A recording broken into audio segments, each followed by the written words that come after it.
By the time you hit 40, something changes. Not overnight, not dramatically. It's quieter than that. It's the moment you realize you've been running a race without ever choosing the track. I'm 47 now, and I can tell you this from lived experience. Comparison didn't just distract me. It broke parts of me I didn't even know were bleeding. What comparison really is. Let's define comparison. Not the textbook way. Comparison is not noticing differences. Comparison is measuring your worth using someone else's highlight reel. It's when you look sideways instead of inward. When your progress feels small because someone else looks bigger. Comparison is sneaky. It doesn't show up yelling. It whispers. It says things like, "You should be further by now. Look at him. Same age, more money. She figured it out. Why didn't you? Man, what did you even do with your life?" That voice gets louder after 40, because by 40, the world expects results. Why comparison hits harder after 40. In your 20s, comparison feels temporary. You think, "I've got time." In your 30s, it feels competitive. You think, "I just need to hustle harder." But after 40, comparison feels final. It feels like a verdict. You're not comparing dreams anymore. You're comparing outcomes. Homes, titles, savings, kids, marriages, bodies, energy levels, peace. And that's dangerous. Because at 40 plus, comparison doesn't motivate. It erodes. My experience at 47. Let me get personal. At 47, I don't lack intelligence. I don't lack work ethic. I don't lack resilience. What I lacked, for a long time, was permission to live my own timeline. I watched people I knew retire early, upgrade lifestyles, get recognition, build public success. And I asked myself quietly, what the hell did I do wrong? That question haunted me, not because I failed, but because comparison convinced me I should have won differently. Comparison made me ignore the battles I survived, the responsibilities I carried, the sacrifices no one saw, the seasons that demanded survival, not growth. Comparison doesn't ask what you went through. It only asks why you're not somewhere else. Why comparison breaks you mentally.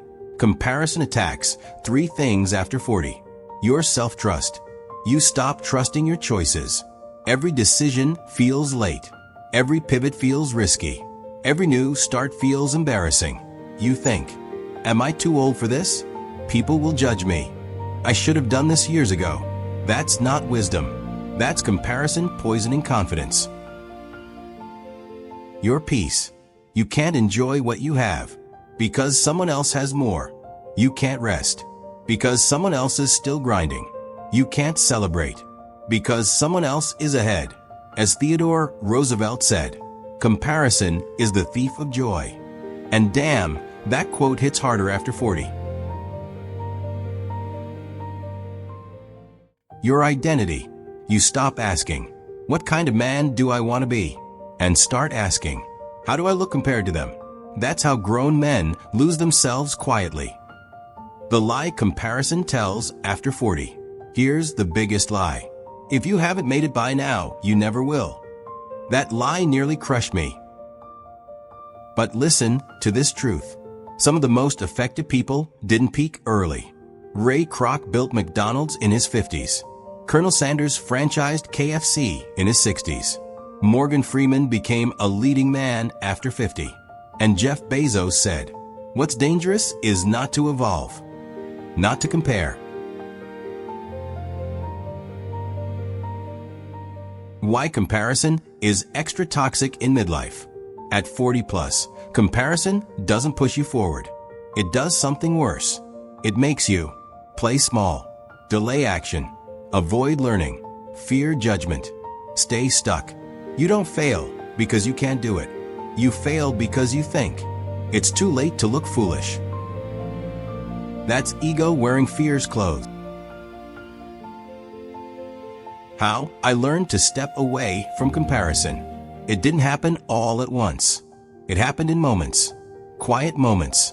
Moments like realizing peace matters more than applause, understanding that survival years don't look impressive, accepting that my story isn't supposed to look like theirs. I stopped asking, how do I catch up? And started asking, how do I move forward honestly? That changed everything. How to avoid comparison after 40 practical steps. Shrink your circle of influence. Unfollow accounts that trigger insecurity. If someone's success makes you feel small, they don't belong in your daily mental diet. That's not jealousy. That's self-respect.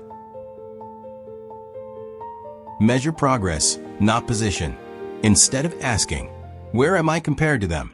Ask, am I better than I was last year? James Clear said, you do not rise to the level of your goals. You fall to the level of your systems. Build systems. Ignore scoreboards. Accept that some seasons were about survival. If your 30s were about paying bills, raising kids, caring for parents, healing trauma, then guess what? You didn't fall behind. You held the line. And that counts. Redefine success for this season. At 40 plus, success isn't louder. It's clearer. Success becomes peace over pressure, health over hustle, meaning over metrics, freedom over flexing. As Warren Buffett said, the most successful people say no to almost everything. Stop trying to impress people who aren't living your life. You don't owe anyone an explanation. Not for your pace. Not for your restart. Not for your change. You owe yourself honesty. What comparison cost me, and what letting go gave me. Comparison cost me years of peace. It stole gratitude, confidence, presence. Letting go gave me focus, calm, direction. I stopped trying to look successful and started trying to feel aligned. That's a grown man move. If you're over 40, hear this. You're not late. You're not broken. You're not behind. You're just finally awake enough to see that comparison never loved you. Run your race, at your pace, on your terms, because the second half of life isn't about proving yourself. It's about becoming yourself. That's worth more than any comparison you'll ever win.